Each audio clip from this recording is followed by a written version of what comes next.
Dios les bendiga, amados hermanos, amigos que están al alcance de nuestra voz, que nos podemos ver, que podemos escucharnos en este día lleno y repleto de bendiciones. Bendiciones de parte del Señor, porque sabemos que el Señor nuestro Dios se encarnó en un niño, se hizo niño para que cada uno de nosotros pudiéramos ver su amor, comprender la pasión con la que Dios al crearnos quiso mantenernos en un vínculo perfecto con Él. Estamos celebrando, ya hemos celebrado el día de Navidad, pero seguimos en camino hacia la Epifanía con la visita de los magos de Oriente que llegaron hasta la casa de nuestro Señor. Así que estamos en ese camino a celebrarse ya el próximo 6 de enero. Pero hoy nos ocupa seguir discutiendo la lección para este domingo, que es la lección número 17. Y seguimos hablando acerca de la justicia de Dios. Hoy vamos a estar hablando de las consecuencias de la justicia.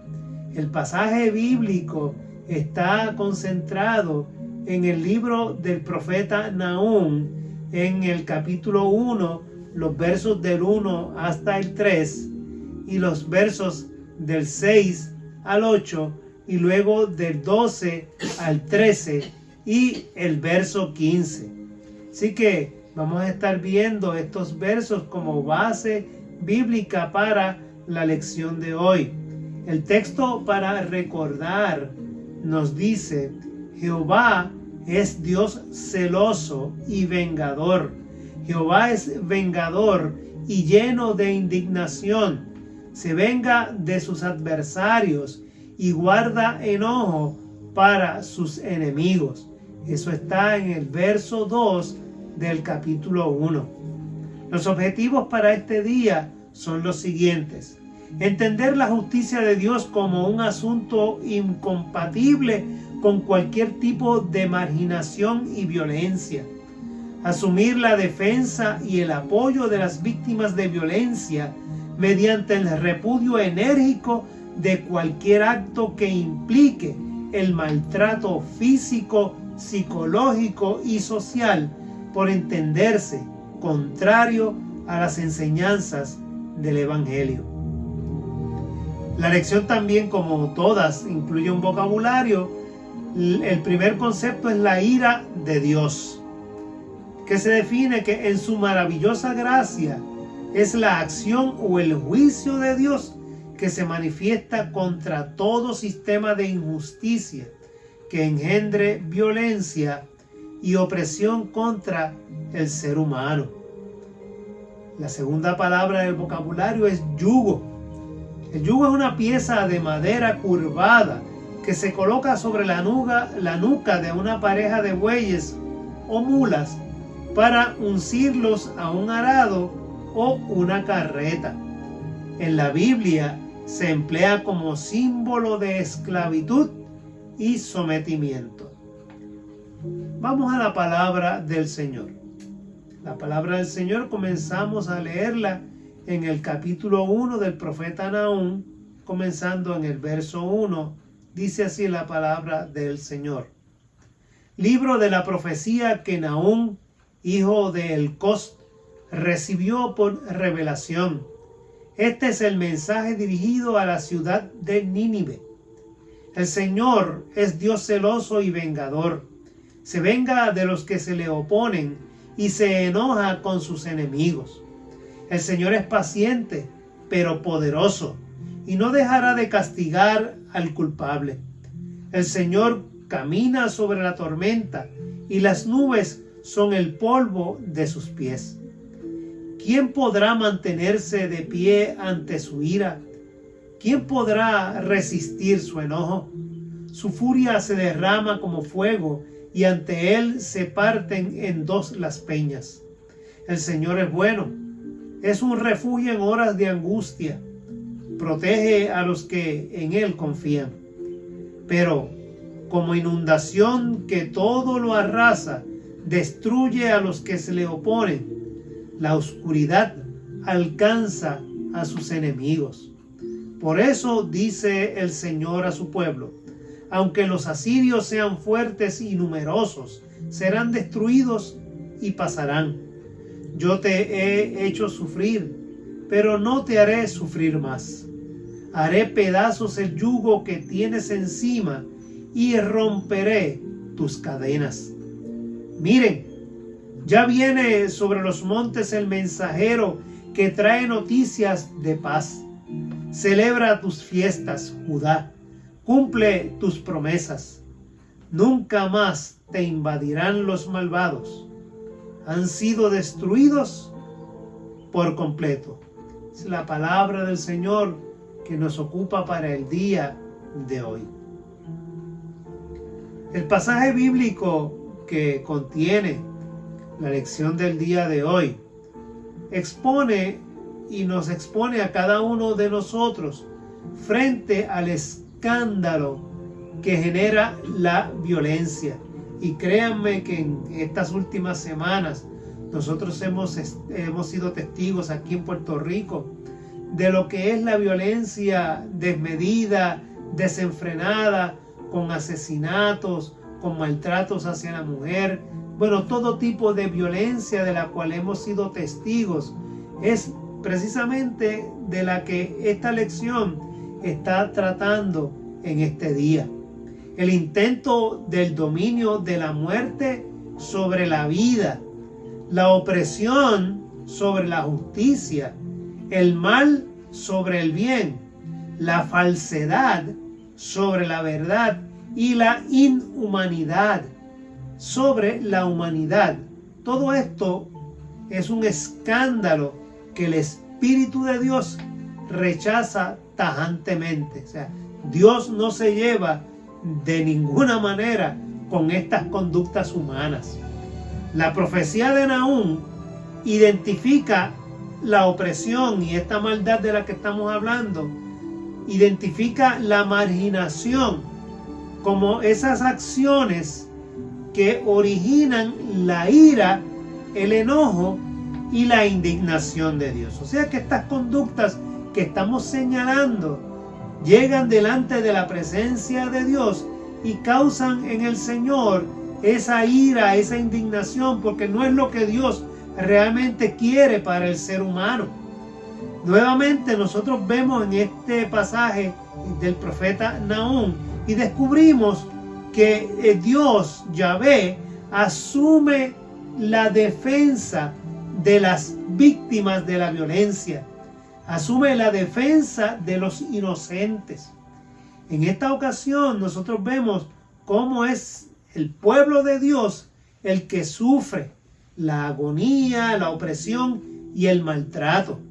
Pero también ha habido ocasiones en las que Israel ha sido el opresor y el Señor ha tenido que ir en contra de su propio pueblo para enderezarlo.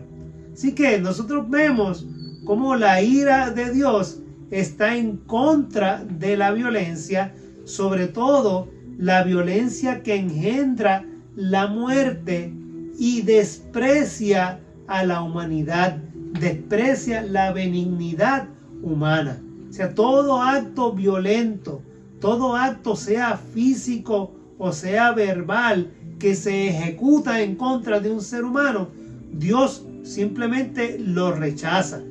Y hoy estamos estudiando cómo las consecuencias de la justicia de Dios son distintas a la justicia, y eso lo hemos dicho anteriormente, del hombre. O sea, tal vez para el hombre lo justo ante un atropello, ante el ser protagonista de un acto de violencia, para nosotros los seres humanos lo natural sería venganza, sería un juicio, encarcelamiento, sería ojo por ojo, diente por diente. Eso sería dentro de nuestra mentalidad humana. Sin embargo, como hemos visto, dentro de la justicia de Dios, las consecuencias que se dan dentro de esa mirada distinta de Dios se manifiestan a través del amor, a través de la bondad, a través de la liberación, que quiebran las cadenas, como decía Sandra en la lección anterior, que Cristo rompe las cadenas, ese corito que cantamos mucho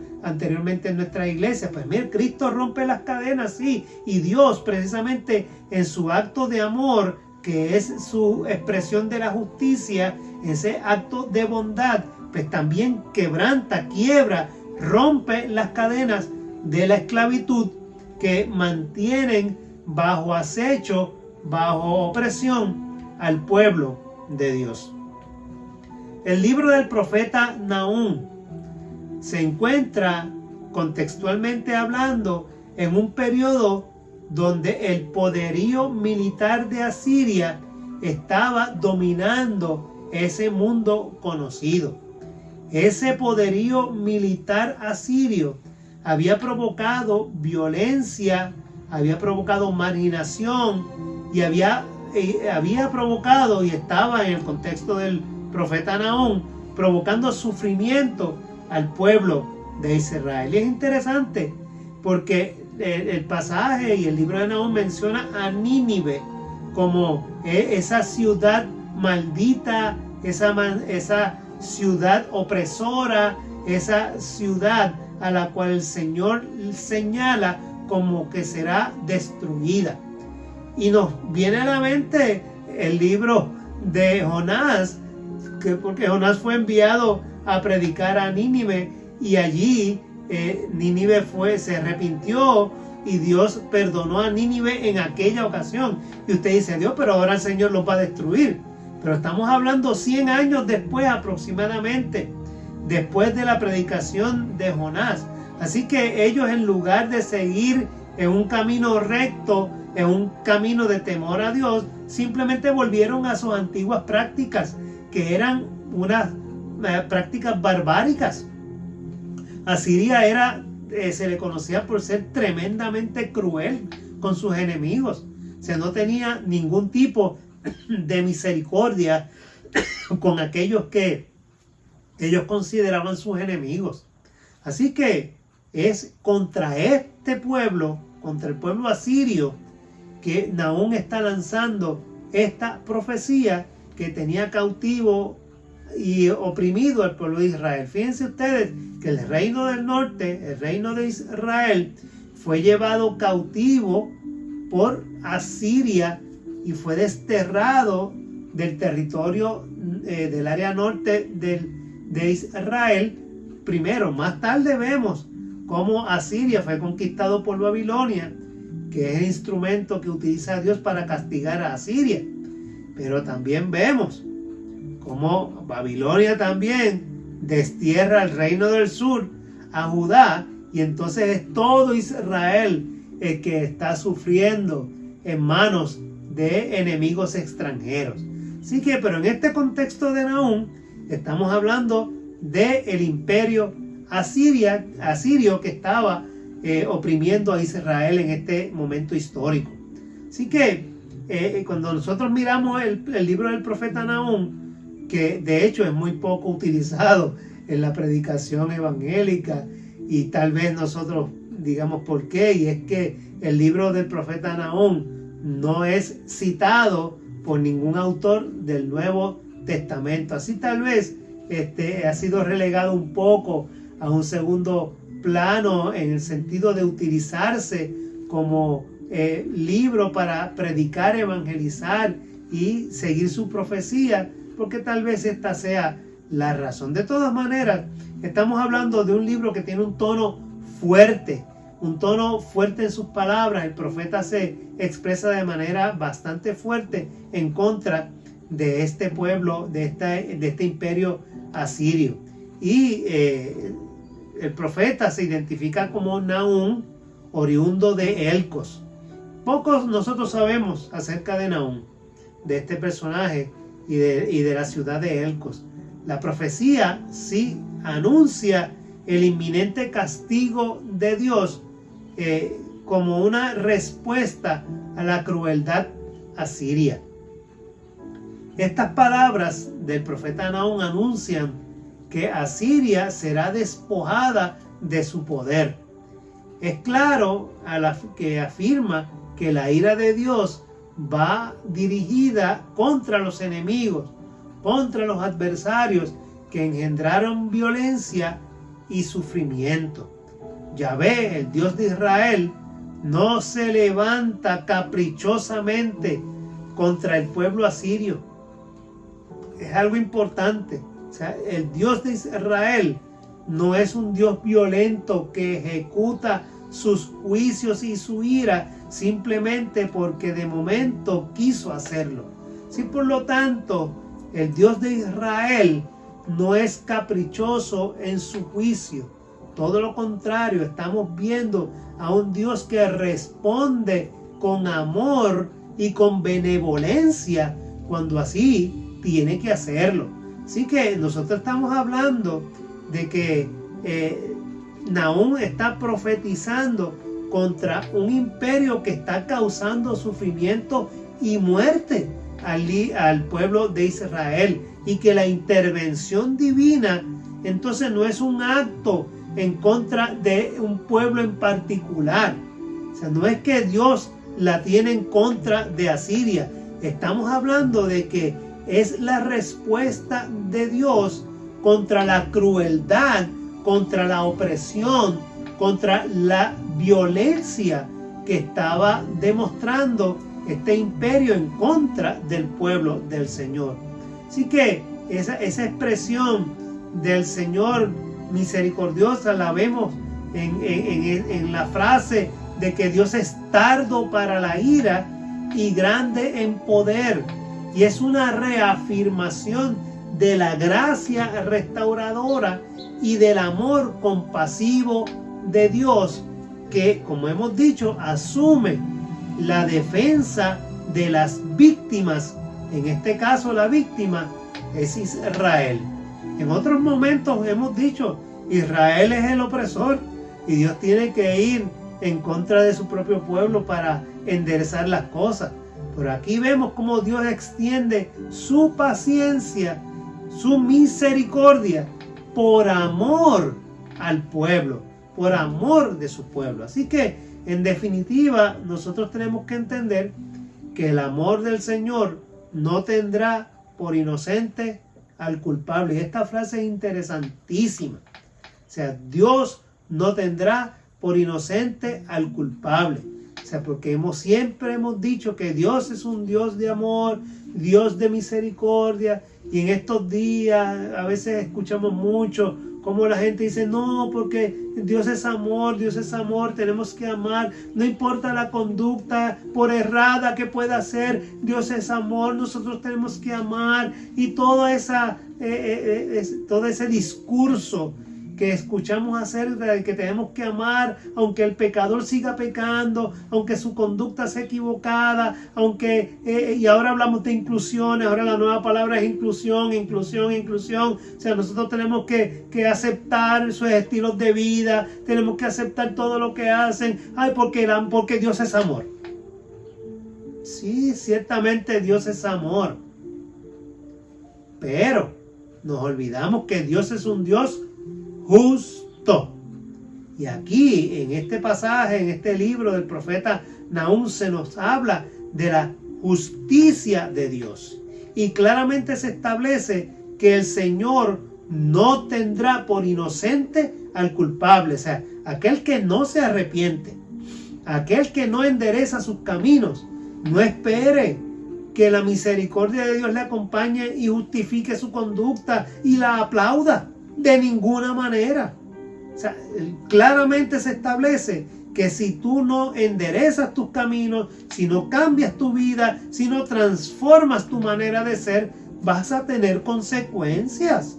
Y las consecuencias son que la ira de Dios, que el castigo de Dios, todo lo de lo que hemos hablado, recae sobre los que se oponen a Dios, que es precisamente de lo que habla esta lección. En definitiva, el amor de Dios es un amor grande, pero ese amor no rechaza el castigo necesario para aquel que no se arrepiente. Así que quienes actúen en favor de la opresión serán considerados adversarios de Dios. El que insista en vivir una vida alejada de Dios se convierte en enemigo de Dios. Por ende, todos sus actos, todas sus acciones serán destruidos, dice el libro del profeta Nahum. Y tenemos que tener claro eso, porque yo creo en la Biblia como un solo libro de principio a fin. Una revelación que es progresiva, que se da a través de la historia hasta que llega a Cristo. Y aún después de Cristo en su resurrección, a través de la iglesia y el Espíritu Santo que nos guía. O sea, esto no cambia. La palabra de Dios no cambia. Por lo tanto, no podemos acomodarla a nuestros caprichos y a nuestros entendimientos, porque no es así. Claro, siempre hay una palabra de esperanza.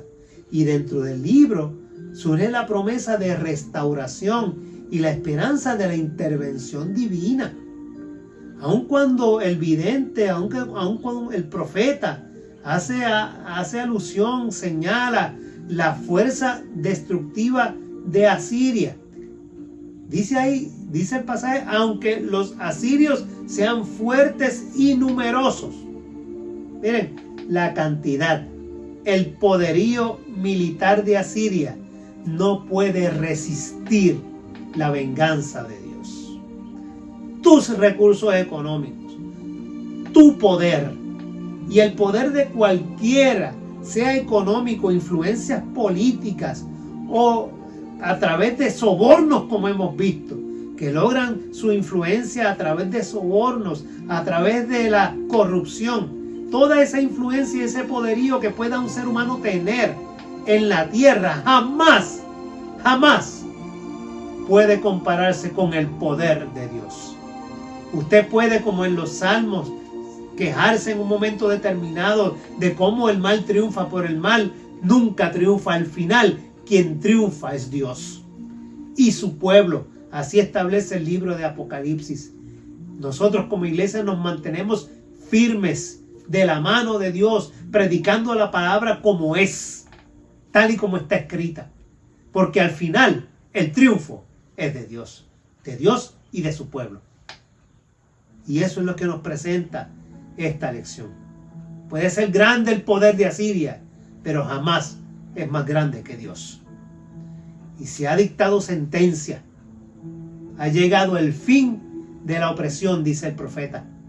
Para esto, Nahum emplea las clásicas imágenes del yugo roto, como definimos al principio, que el yugo es símbolo de esclavitud. Pues aquí se habla de que Dios rompe el yugo y quiebra las cadenas. La sentencia contra los asirios es clara. Haré pedazos el yugo que tienes encima, gloria a Dios, y romperé tus cadenas. Bendito el nombre del Señor.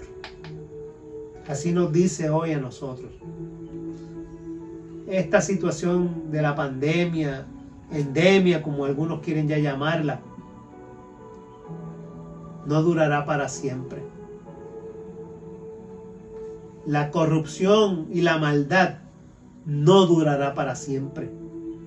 Porque de la misma manera como cuando Dios llamó a Moisés y le dijo: he oído el clamor de mi pueblo y te escogí a ti para que los liberes. Asimismo Dios nos habla hoy y nos dice que Dios escucha nuestro clamor y nos dice que pronto vendrá la restauración, que pronto se romperá el yugo y pronto se romperán las cadenas que nos oprimen. Bendito Dios. El análisis de este pasaje nos hace entender que para Dios la dominación, la crueldad asiria impuesta sobre los israelitas era un escándalo para Dios, un escándalo que Dios no podía ni debía tolerar. Para nosotros, de igual manera, en la actualidad, la cruz de Cristo, la cruz de Jesús, sigue desenmascarando la violencia y la crueldad. La lección de hoy nos ubica frente a las imágenes y a la imagen de un Dios que libera, un Dios que rescata, un Dios que apoya a las víctimas, un Dios que manifiesta su repudio contra los actos de violencia y de marginación. Estamos delante de un Dios que actúa en su tiempo en favor de aquellos que sufren. Nuestras conductas deben ser examinadas. Nosotros tenemos que examinarnos, autoexaminarnos.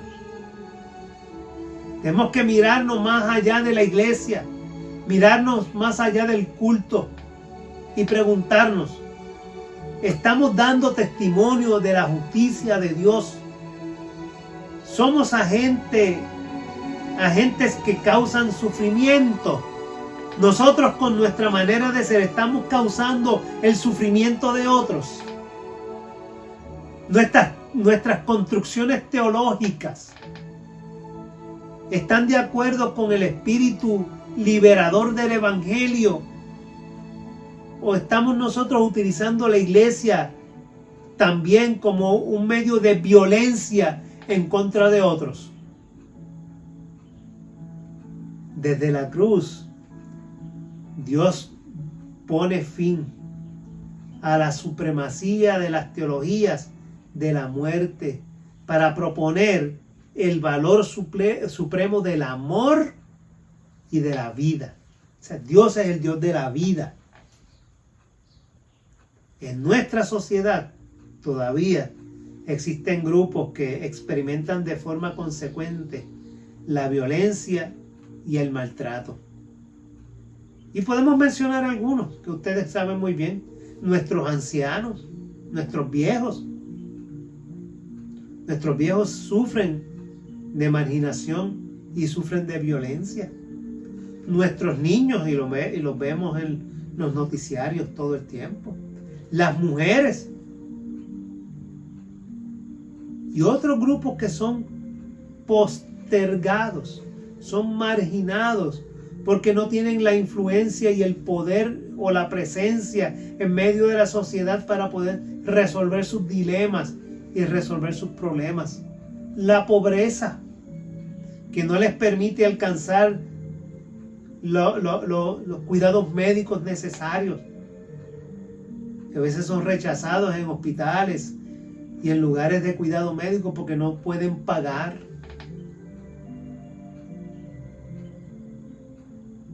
La juventud que sufre violencia a través del asesinato y el uso de sustancias controladas, porque en ese medio ambiente se han criado, se han levantado.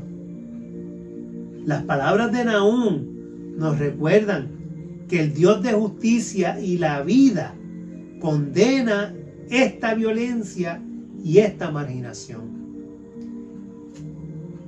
Dios condena la oscuridad que engendra la violencia. Y esto, hermanos, es la máxima tentación que enfrenta la fe cristiana en la actualidad. Enfrentar la violencia. Llámese como se llame. Venga de donde venga.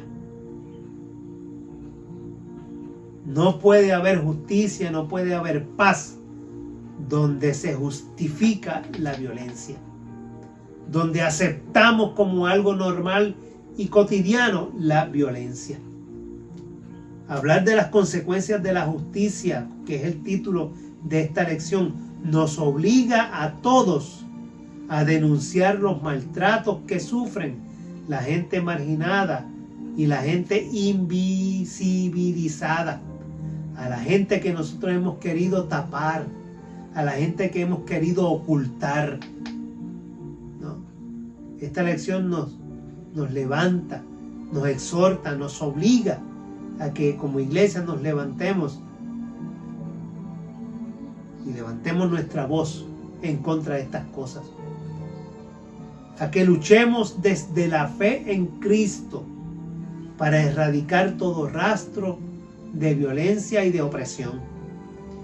Y que en lugar de eso nosotros prediquemos el triunfo del amor restaurador del Señor en un mundo lleno de violencia.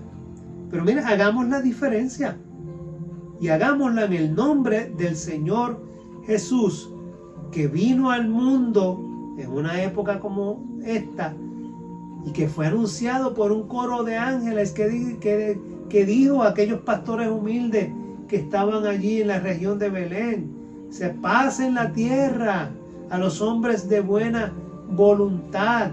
Así que construyamos nosotros ese mundo de paz en el nombre de nuestro Señor Jesucristo. Construyamos ese mundo de paz que sea para la gloria de nuestro Dios. La lección se resume en unas ideas principales que vamos a detallar a continuación. Dios rechaza el abuso, la opresión y la violencia por ser signos de muerte. Nahum identifica estos desvalores como la causa de la indignación de Dios. El Dios de la Biblia es el Dios de la vida y la libertad. De frente a la opresión causada por Asiria, Yahvé decide asumir la defensa de las víctimas. Nahum usó un himno corto para introducir varias cualidades de Dios. El principio básico de esta profecía es el anuncio del fin de las fuerzas que se oponen a la justicia y al amor. La idea de la ira de Dios debe ser entendida desde la gracia divina, que actúa en oposición a todo sistema de injusticia que engendra violencia y opresión contra el ser humano. El Dios Santo de Israel, Padre de Jesucristo, es intolerante ante la violencia que desgarra la dignidad humana. La lección es realmente una lección profunda, fuerte en su contenido, pero importante que la podamos entender, atesorar y llevarla a la práctica, como siempre hemos dicho. Vamos a tener la oración con la que cerramos esta lección para este día. Unámonos todos a ella y que sea el Señor de paz iluminándonos a todos y cada uno de nosotros. Oramos. Señor, haz de mí un instrumento de tu paz. Donde haya odio, ponga yo amor. Donde haya ofensa, ponga yo perdón. Donde haya discordia, ponga yo unión. Donde haya error, ponga yo verdad. Donde haya duda, ponga yo fe. Y donde haya desesperación, ponga yo esperanza. Donde haya tinieblas, ponga yo luz. Donde haya tristeza, ponga yo alegría. Oh Maestro, que yo no busque tanto ser consolado como consolar, ser comprendido como comprender, ser amado como amar, porque dando se recibe, olvidando se encuentra, perdonando se es perdonado y muriendo se resucita a la vida eterna. Amén, amén y amén. Que el Señor nuestro Dios te bendiga, te guarde, te cuide y te prospere todos los días. Que sea así. Si el Señor nos permite, nos vemos en la próxima lección. Y hasta entonces, como dice siempre mi esposa, cuídense en el Señor. Manténganse siempre agarraditos de Dios y que su paz y su gracia esté siempre con todos y cada uno de nosotros. Dios te bendiga.